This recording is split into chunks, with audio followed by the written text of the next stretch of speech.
What's going on, guys?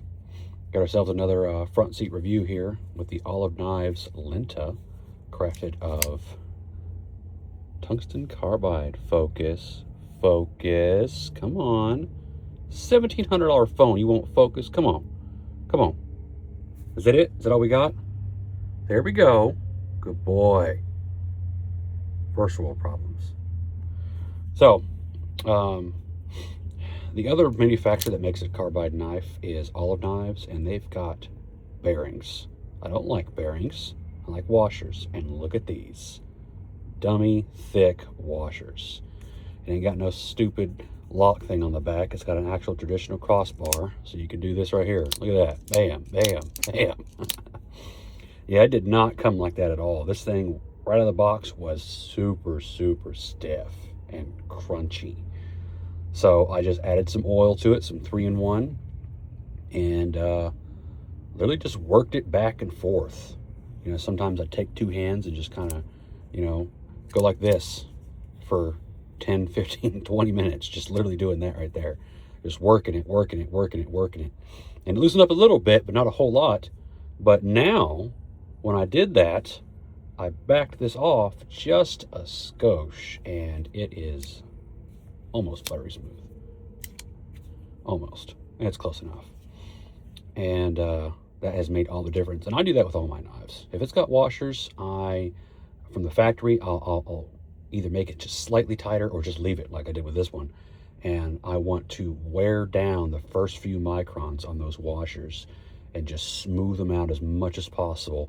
So when I do back it off, there's not nearly as much material that's going to get worn down later and cause blade play. That's my tactic. Also, look how thin this damn thing is. Look at that. Number one complaint, Olive Knives, if you're watching, I doubt it, but if you are, man, please do a better job on your sharpening. This thing, okay, looks like they sharpen it with a round stone, like a Tormek or something like that, because it had a convex grind, and it was really steep, and that bevel was not consistent. It looks like somebody sharpened this thing, and then when they got to the tip, their elbow went up. So my tip was at like, I don't know, 80 degrees or something like that. And it was convex. I mean, the finish on the edge was good. I mean, it looked really good, but man, that thing was so bad. It just, I mean, it cut, but it sucked. You know, I mean, granted, it wasn't $450 like the Sandrin, but golly, man, I mean, I would, as a collector and a person that, you know, really knows what this stuff is and what it's capable of, and I know about knives and how difficult this thing was to get where I wanted it, I would pay an extra $100 to have a better sharpening job on it. Even if it was just a flat grind, something just laid back and more consistent, you know, done by hand. You know, or something like what Spyderco does. I don't think they sharpen all their knives by hand, but look how consistent they are, typically. 17 degrees, they're perfect. Do something like that on this. I'd pay extra for that. That's just a smudge. I was cutting up some chicken with it earlier. That's what it is. Still got some juices on it. Yeah, so I spent 7 freaking hours reprofiling this damn thing, and I got it laid back with a nice convex edge to it. And I've been stropping it with 0.5 micron diamond abrasive on some leather strops. And I've still got some way to go. I'm just done with it for now.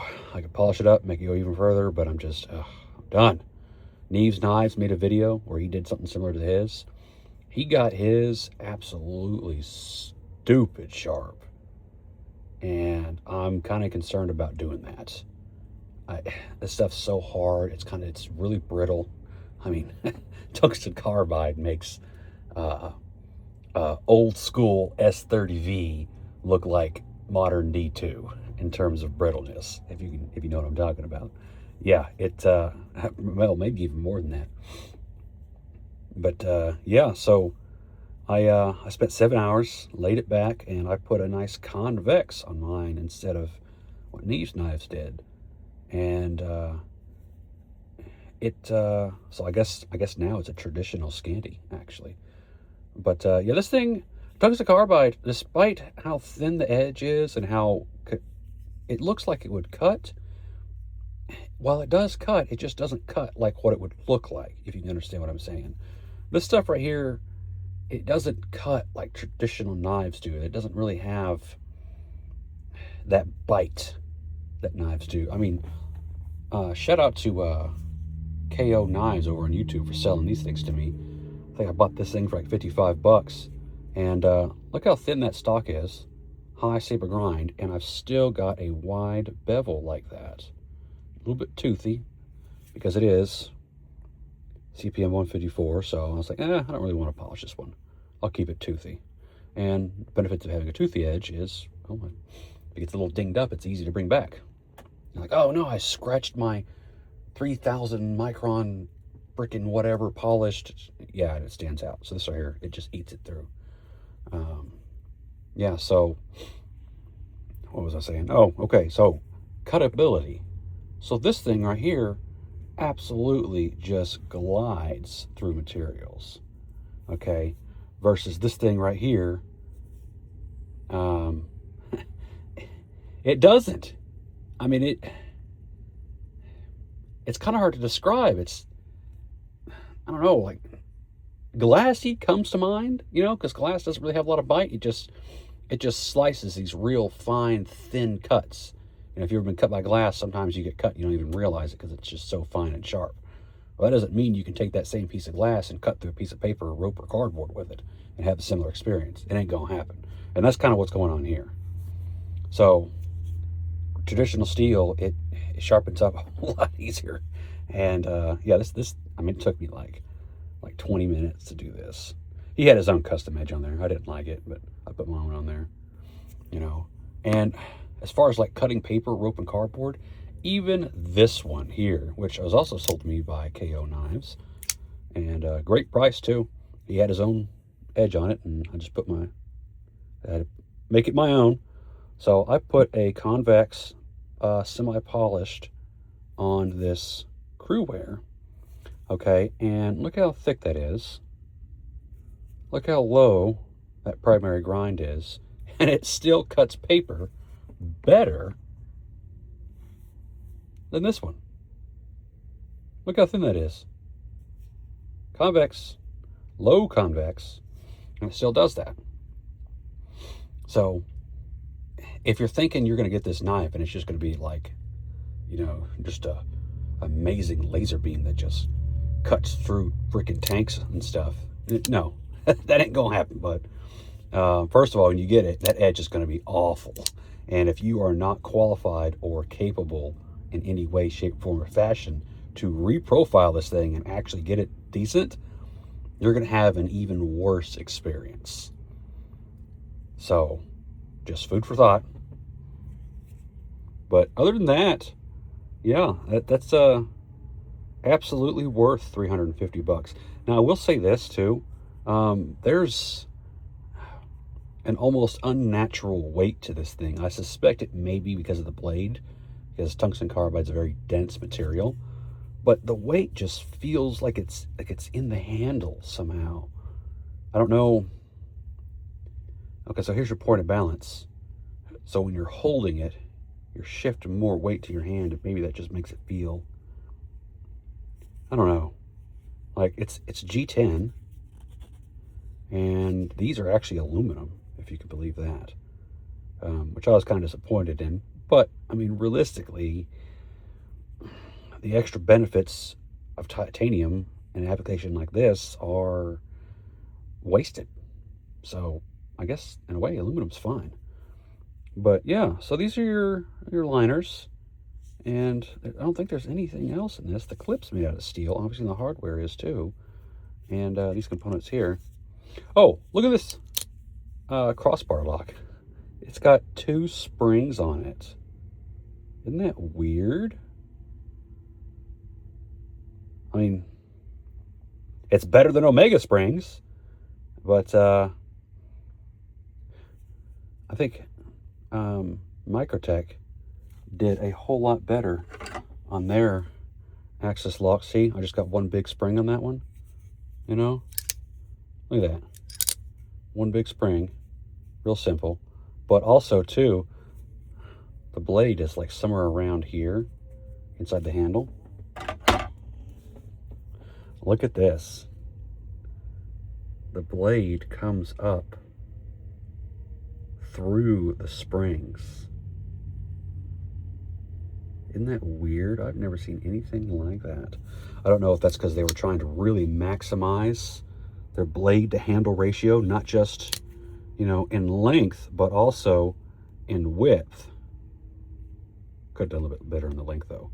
Oh, another thing too, look at this. It is not centered. I backed off to make it smooth, and it made the lack of centering even worse. But I mean, it's whatever. So yeah, check that thing out. If you think about getting one, yeah, those are some key points that you need to be aware of when you're buying this knife. It's going to be stiff and grunchy out of the box. You're going to have to work on it, loosen it up, add some oil over time, loosen it up later. Don't do it when you get out of the box. The blade is a absolute monster to reprofile. And even then, once you do and you get it exactly where you want it, it still isn't going to cut like that thing will. I mean, I paid $55 on that KO Knives. This was $350, and that thing outcuts this. Well, in terms of performance, like how it feels and how well it actually cuts. But that edge will actually degrade over time and get dull long before this one even notices. Long before, what's the word I'm looking for? Long before the degradation of the edge becomes noticeable. Granted, it isn't as sharp, so there's that, but I mean, yeah. So, yeah, that's my review. That's my little talk on this. I'm not really doing this to, you know, gain supporters or followers or any of that bull crap. I'm just doing this because nobody else is really making a video like this where they go in depth about this. They just like, oh, it's a good knife, it's cool, it's this, it's that, $350. Knives Knives, he sharpened it, you know, but nobody else is really talking about it and showing you, like, you know, up close stuff, like what we got going on over here. You know, look at that giant hardware. Look at that, clean. They even got a little spacer, because it looks like the pocket clip is reversible. So yeah, unedited, raw, and a little blabby in my review, but honest, straightforward, no fluff, straight to the point. Well, I don't know about straight to the point, more like dance around it a little bit. The point is, it's a really good knife, and it is worth $350, but it needs some improvements, and people like me would be willing to pay for those improvements. Specifically, their sharpening department. That's really about it. That's the only complaint I got. Literally one complaint. I mean, look at this. I mean, I never actually owned one of these or thought about owning one of these until I saw it for sale in KO Knives, and I was like, I'll get it.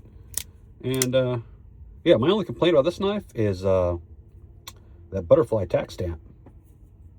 You know, when you go buy these things new, I don't know how much they are new, but you get competitors out there that are doing a better job or just as good for less, and they're still made in America. Kershaw, for example. Look how thick that blade stock is. Maybe it's just, I don't know if you guys notice this, but you know how, like, when you carry like one knife, like this is what I try to do. I carry like one knife for a little bit, and I'm just like, it's my dedicated knife. It's the one I carry for like a solid week. I'll flip it, whatever it is I'm doing, I'll pull out, I'll cut some fruit or some boxes or some tape or whatever. And then you get used to it. You get used to the way it feels. You get used to the way it cuts. You get used to your edge length. You get used to, you know, how quickly the edge comes in contact with something when you go to touch it. These little finite details that you just notice and you get accustomed to. And then you pick up something like this and you're just like, oh, that's different. That's kind of tanky. That's kind of chunky. It's big. It's bulky. Smoother too, actually. And then you just, I don't know. That's just how I do it. You know, and this thing right here. Oh, KO Knives, if you're watching, I think I know why this is a factory second. So typically, if I'm correct, and I may not be, on these automatic knives, the spring tension is supposed to be all the way to the back. It's not. So I don't know if they just drilled the hole in the wrong spot, and that's why the spring, when it slides into that hole, it doesn't have as much tension. But that's what I'm thinking. Not a big deal. I mean, if something gets in the way of deployment, like that, you know, it might not open up all the way. Or if it's dirty. But, I mean, you know, it's a tool, man. Keep your stuff clean. Don't let it get dirty. Maintain your equipment. Huh? So, yeah. That's what we got. That's my comparison. Later.